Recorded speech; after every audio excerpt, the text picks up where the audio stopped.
Alright folks, gotta make a quick correction here. I did figure out a little bit better how this girl's kit works. So you can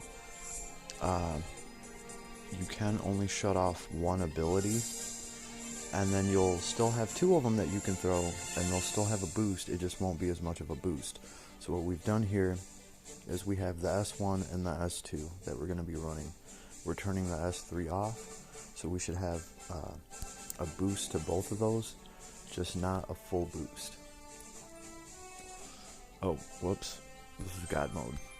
Okay, I doubt she's going to do much good here in God mode. At level 42 with, I don't know, 60 out of her skill tree. She's going to die on the loading screen before the fight even starts. Well, come on now.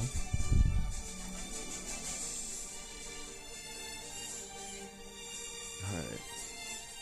The problem with having a 14,000 square foot house is having to walk between routers. Oh man. So here we go. We're going to council of 10 right off rip. Remember, we only have an S1 and S2 to throw. S1, great.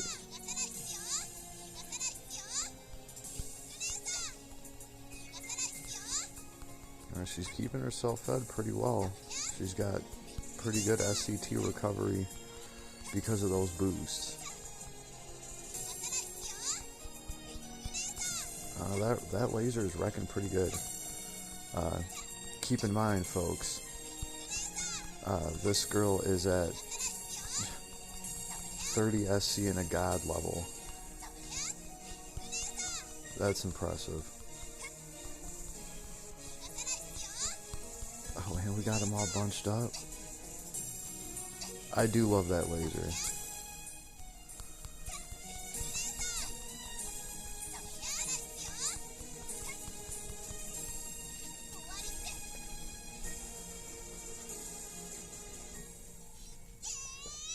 And this is with 30 SC. Go ahead, try to bring any hero in here on God mode with 30 SC. It's just surprising she's even doing this good. Oh yeah, we need to keep targeting the damn sorcerers. She barely has Proud Force on her, so just trying to stay healed here.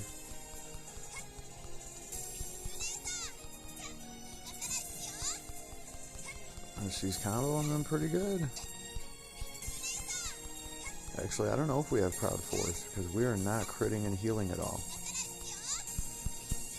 Look at that, that's crazy.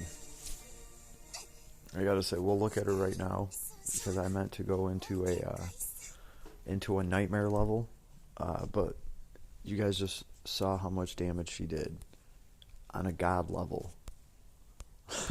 With 30 SC. So that is pretty cool. That is what you can do when you turn, obviously, one of her skills off. It's going to greatly boost the other two. If you turn two skills off, oh man, if you turn two skills off, that one skill is just going to be boosted AF. So that's going to make for some very interesting stuff, especially, with the damage cap that gets added. Yeah, my one big gripe with her right now, let's go into Spirited Assault. My one big gripe, can be a grape and a gripe, is pretty much what they've done with her paid gear. It looks like some pretty crazy stuff. This girl comes with dual wield, but one of those items is an actual armor. So I'm going to have to look into that and see what's going on there. There's our S1. Boom. Great damage. Of course, this is a dual wield build, so if I had her paid armor, it would obviously take away from some of her hit count here. Laser time.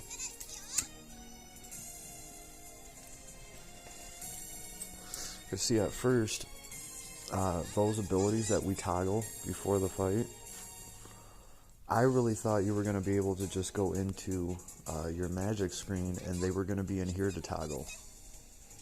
So I had no idea it was like that. And then I was like, where are these things? Just laser the shit out of these people.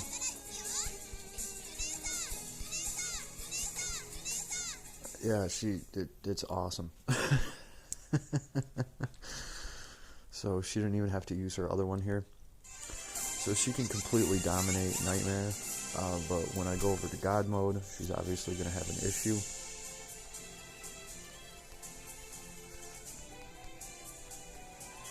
But I mean,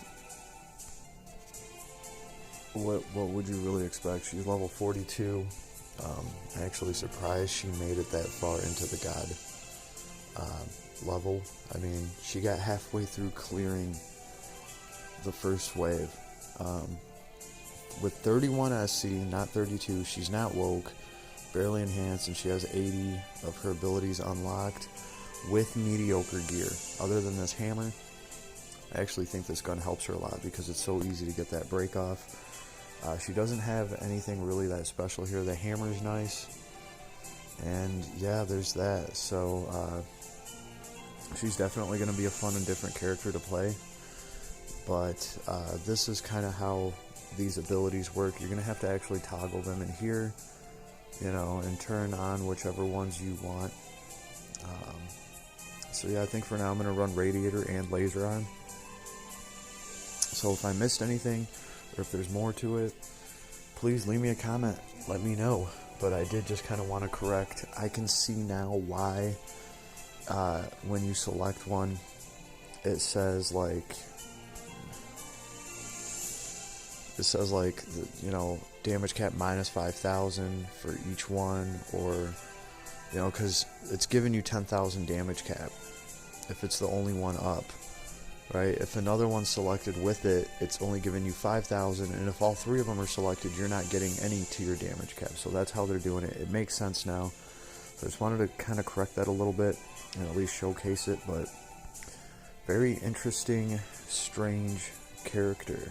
I don't know what to think yet, but very cool because she's very different. And you know what? We're not going to do that. We're not, because we have Levi to feed potions to, and I still think that's more important right now.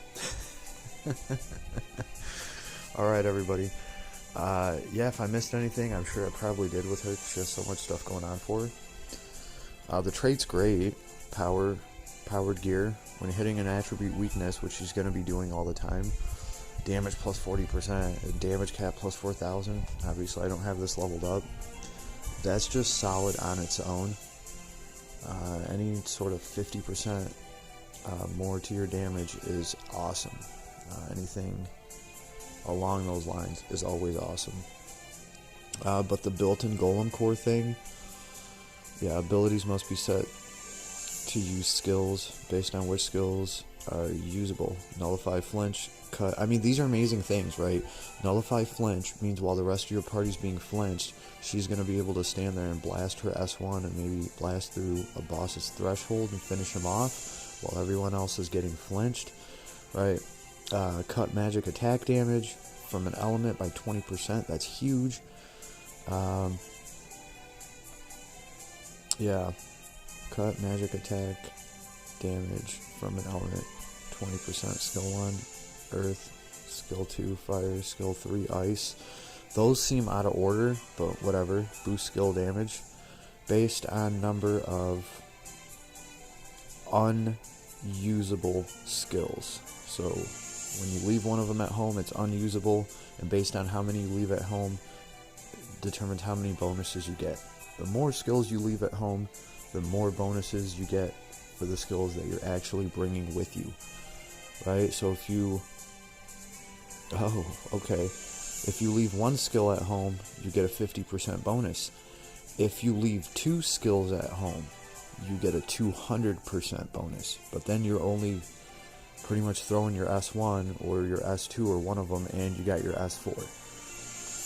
So very interesting stuff. I'll have to unlock her ability kit as soon as I can. But I'm sure I missed some stuff. Let me guys know what you think.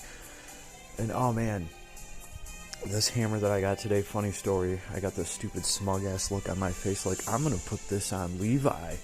Oh man, this is gonna be badass. It's almost a 300 stat, freaking, it's earth, right? And this thing has, when physically attacking, which means when using his skills and not just his basic attack, chance to break enemy guard. Oh, this is right up Levi's alley. He's gonna love this big ass hammer. And I didn't realize, but we don't have a quip hammer. Unless I'm tripping, we do not have a quip hammer. Yeah, I couldn't find it anywhere. I looked through my arcs. Unless I missed it, I came to the conclusion earlier, we do not have a quip hammer yet. At least I don't have the arc to teach it. Yeah.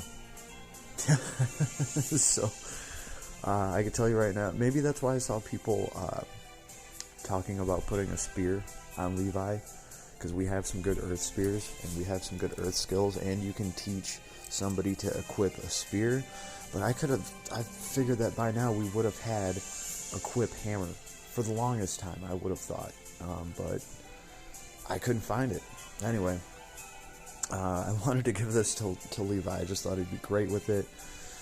So no, for now, Hammer Girl's rocking it, and I might just leave this gun on her. I'm curious to see what her endgame build will look like, because she's supposed to be so tanky. Her stats, she had more defense than she had strength, so, rightfully so. She's in like an indestructible suit type deal. Curious to see what they're going to do with that. Looks pretty cool. Leave me a comment, let me know your thoughts. Later, everybody.